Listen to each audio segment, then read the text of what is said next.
Hi. Okay, so I need to talk about this case that the link is in the description box if you want to watch it for yourself. It is about a mom who eventually ends up murdering her own boy. Is it good? No, of course it's not good. It's not right. It shouldn't happen. But I do understand it. Unfortunately, she lied about it, which I'm not sure why she did that. I really don't know. Because they have it on camera. She didn't really hide it. She just, something bad happened and it overtook her, and that's what ended up happening. Very unfortunate, very sad, and but for me as an autistic, I can so understand. Like I can so understand that one day you're just unable to cope anymore. I'm so, and I know that some people watching this will immediately click unlike and maybe even write me some really angry letters that there's never a good reason for murder. And I'm not saying, oh, she had a great reason. I'm not saying that. I'm saying she lost her mind, and that's understandable. If you have a child like, I mean, I'm already a pretty severe case. This child was even more severe of a case than me. I can understand that someone who has to deal with me on a daily basis, who has to take care of me, would one day snap and kill me. I can understand that. I think that maybe even in part that's why there's no one around, because you will end up hating me, because we are not easy to get along with. I need a lot of things a certain way. I need someone to, I need people to guide me through life. I need people to literally stand by my side, calm me down, tell me it's going to be okay, and be there for me every time I leave the house. Would I like it inside the house too? Sure, I would like that, but you can't force people to take care of you. You can't. You cannot. I mean, even the local government now has said, why don't you have a volunteer 1 hour a week? I'm not even sure if they are volunteers, but all they could do was 1 hour a week, maybe. When I need 8 hours at least a week, and that is just for me to be able to, get some help at the doctor's office, get my B12 shot and go to the dentist and things like that. I wasn't allowed. So for me, this is where my life doesn't end here, but it will just mean I need to, just take care of myself, which I have been doing. But simply because I cannot go to a doctor, and the doctor does know about all these ailments, and she knows that I need a lot of guidance, and she knows about everything, as does the local government.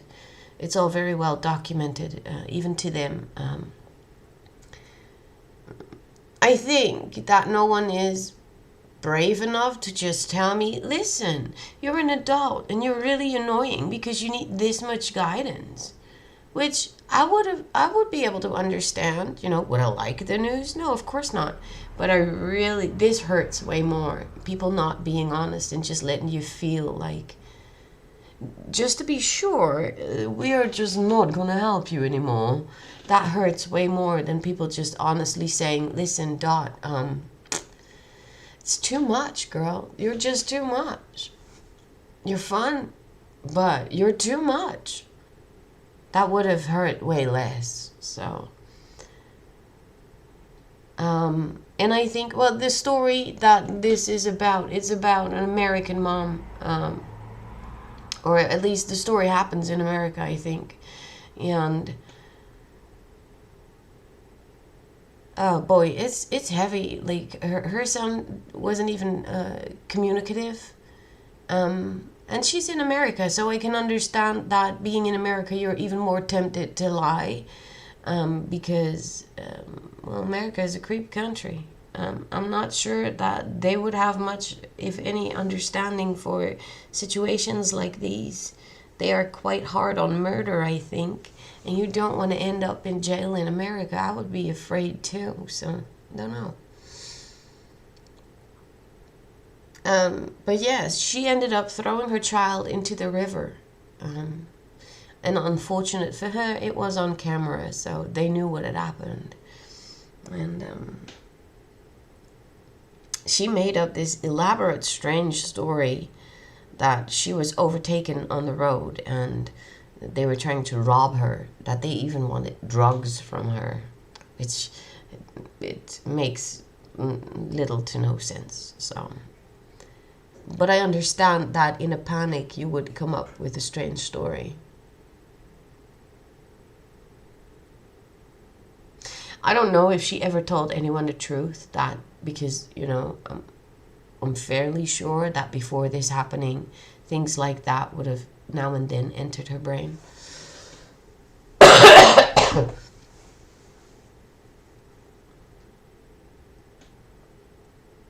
don't know. I find it it's heart wrenching to watch, but I can totally understand. I mean,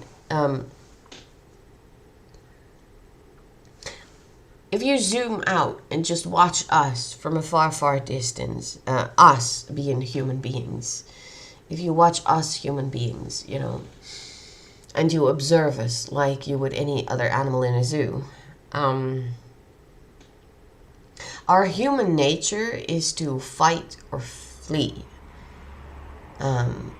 when we are under severe stress, when we are overloaded, when we are... it seems to be human nature to either fight or run. And even if we snap, that's what happens. People either fight or run. This is why you hear about people killing other people. He just started shooting. Yeah, because someone snapped. Or this is why you hear about people all of a sudden being gone. He was here, and then all of a sudden no one knows where he is. Please help us find. They either fight or they flee. I'm not saying this is true for every case. I'm saying if you really zoom out and you look at humans as a mass, that is generally how we behave. So it must be human nature. And mums and dads, just like any other human being, feel stress, and to feel the stress of having to take care of someone like me who needs that much help. And I'm not even as bad, as hardcore and autistic as that boy, because that boy could not talk at all, as far as I believe. Well, he definitely needed way more care than I do. Unfortunately, I don't know my level. Like, this boy was a level 3. I don't know what level I am, because when I asked the person who gave me the diagnosis, could you please specify which autism I have? She said, I would like to classify your autism as autism. I hope that helps. Good luck. And I'm like, no, that doesn't help, actually. Just give me the proper terms. But because they have a DSM-5 now, and I should have been classified according to that.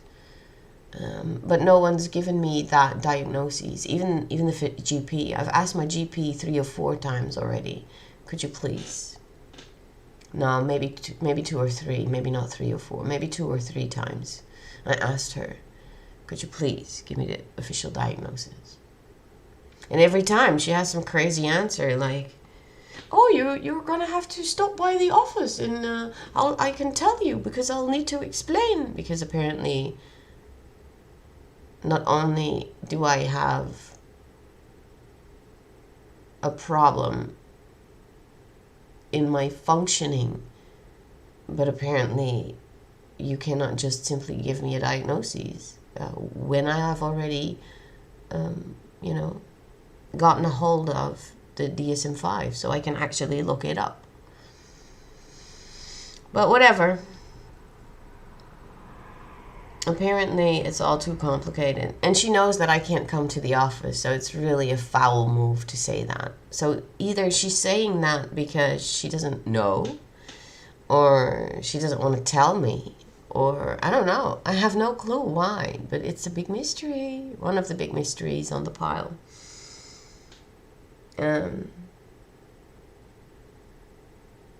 But yeah, I can understand a mom snapping and killing her own. I can totally. And is it good? No, it's not good.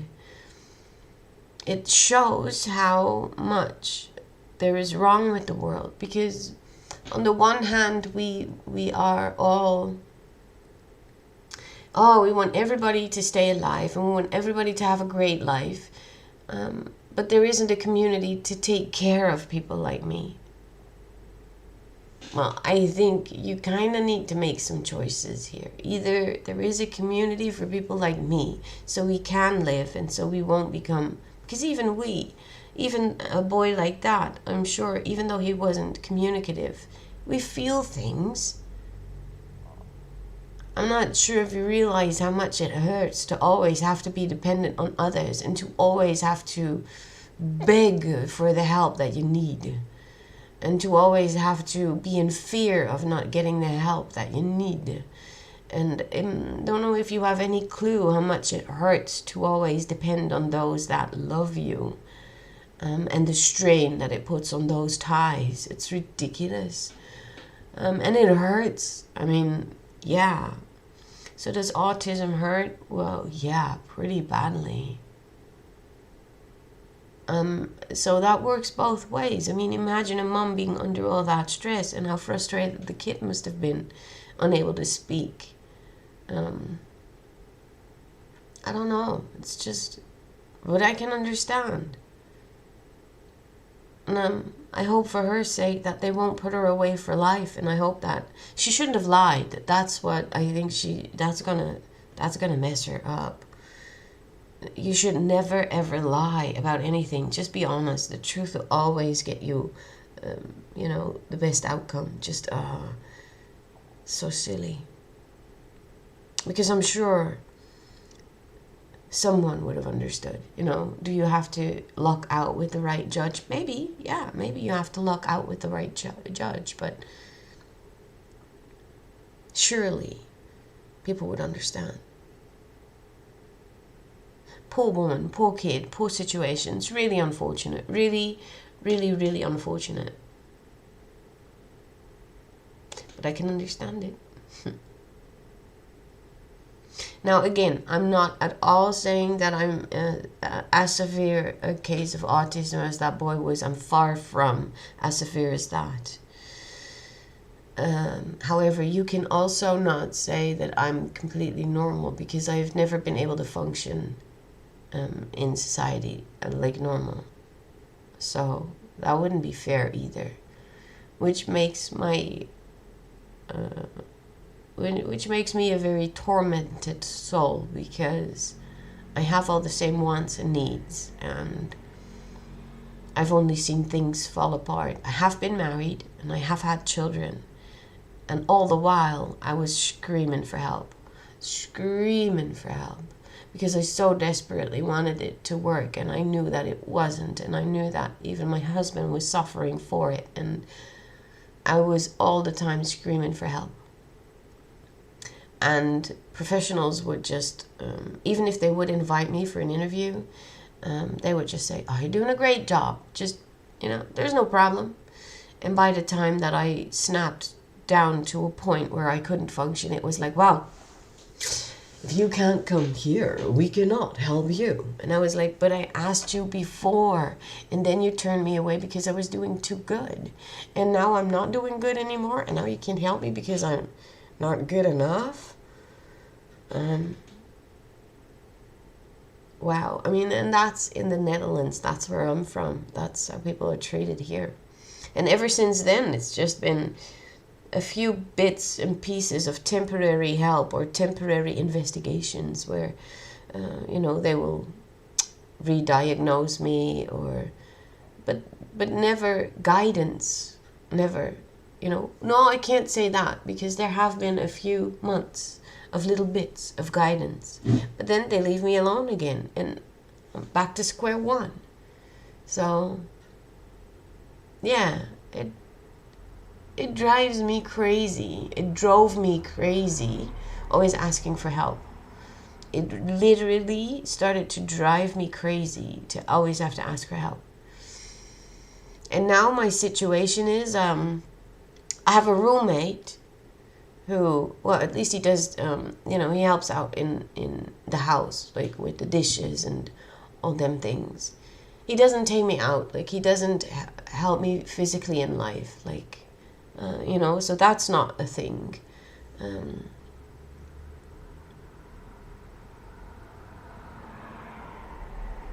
And again, it's because, and people, this is why it's important. Please listen carefully now. This is what happens. When I took my roommate in, I told him one of the rules will be you will have to take me outside at least 3 or 4 times a week because my local government won't help me. And even though I feel strongly that I should have the right for 8 hours a week of guidance, which is very minimal for someone with my severity of autism. And I've had it in the past, and I know that it sort of works. It wasn't quite enough 8 hours, but it sort of works. So I told him so the reason you will have to take me outside at least 3 or 4 times a week. And there are going to be a lot of times where I'm going to be kicking and screaming and I don't want to go, but you're going to have to take me outside. And it isn't like, and then because people are very black and white in their perception, then they think, oh, so I always have to be like the mean one. Let's go now, move. No, please, can we have fun? Like, I used to have people that would just enjoy spending time with me. Do you have to be mean to me? No, you don't have to be mean to me. It's ridiculous. I've even in the past had a friend where now and then we would go downtown for shopping, and we would just have fun. Later I got later I got fibromyalgia, which made it harder for me to have fun that way, because I remember the last time that we went downtown, it wasn't fun because I had to say, listen, I need to sit down. I really need to sit down. And she was like, oh my God, again, please. And if you're not in the mood to be here, then we should just go home. And I'm like, no, it's just physically, and it wasn't fun. It put a very hard strain on that afternoon. We ended up going home pretty early. And after that, I was broken for quite a while, physically, just because that's fibromyalgia. I went to bed and I needed to just, I don't know what I needed, but I needed time. That broke that friendship. That really did, because she was like, yeah, fibromyalgia, my ass. Because, a lot of people do see it as a make-believe thing, but it's a real thing. And now, I don't stand up for myself very well. So what ended up happening is I would walk with her the rest of the afternoon, but it broke me. I will do things that I can't do to please someone if I feel they forcing me, you know? Like, you don't have to become angry at me for me to do things. If you tell me I really have to do this, come on, I really have to do this, I will do it. That's just my nature.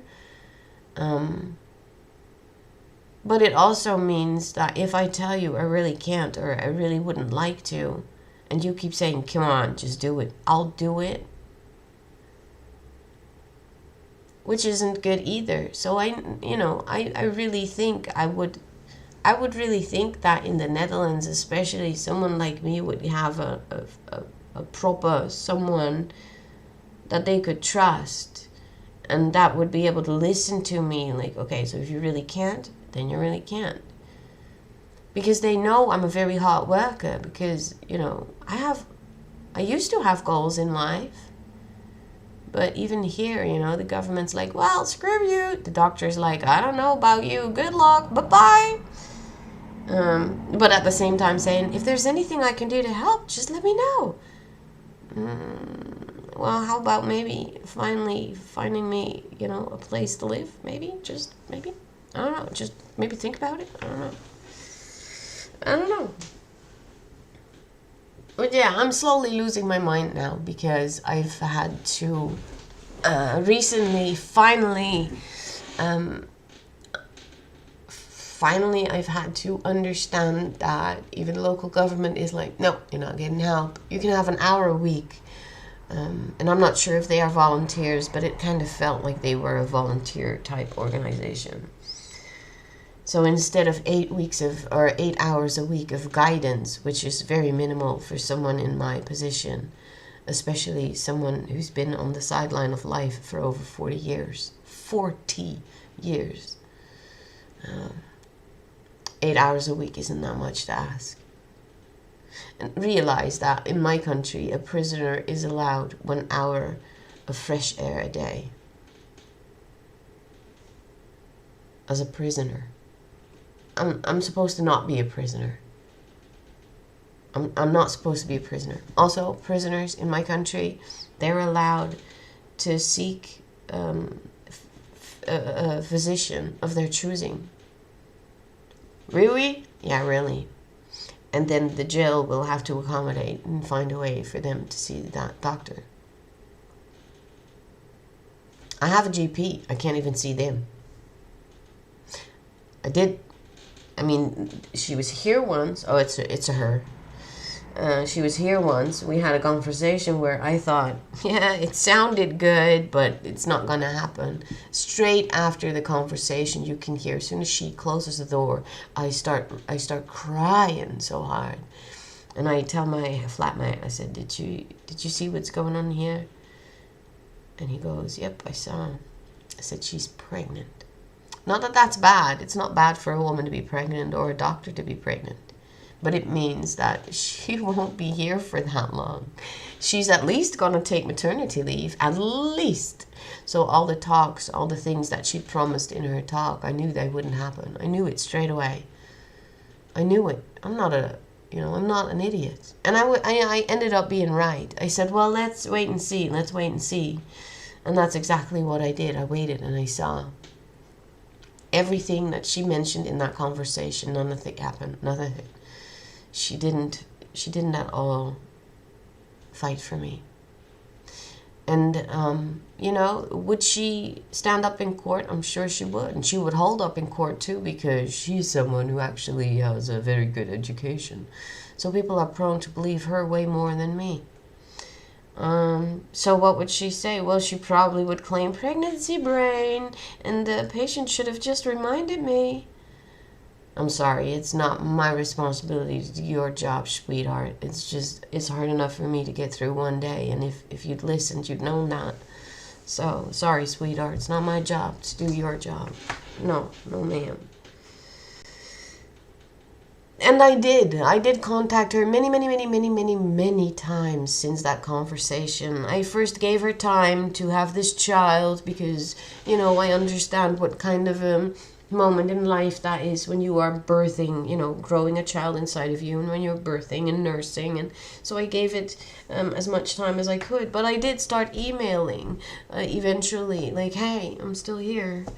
And I don't know if she forgot that she had been here for a conversation and she made all these promises. Well, I'm saying promises because I'll try to, I'll look into, but she never got back to me. She even in the conversation mentioned that they have a nurse in the GP office that would have conversations with me and, find out the best way for me, either being it indeed, this or that, but yeah, that this wasn't a way to live. She totally agreed when she was here, but she forgot about that, I guess, or I'm not important enough. Maybe it's that, or maybe I'm just too complicated. But here we are, about 2 years after that conversation, and I've tried several other organizations since, and yeah, it's just not going to happen for me. So now I'm in a point in my life where I have to accept that there is a huge gap between me and the real world, which that I can deal with because I feel a lot of hate and resentment. So that's really easy to do. Yes, there's a gap there.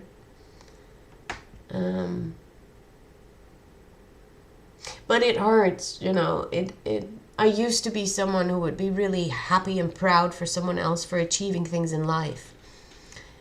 And now when I see someone achieve something in life, I'm like, you entitled Karen. So you've had the opportunity to study. Good for you. Which isn't fair at all. I mean, and I know it, but I just cannot get past the hate and resentment. A lot of hate and resentment. Because I never had that freedom.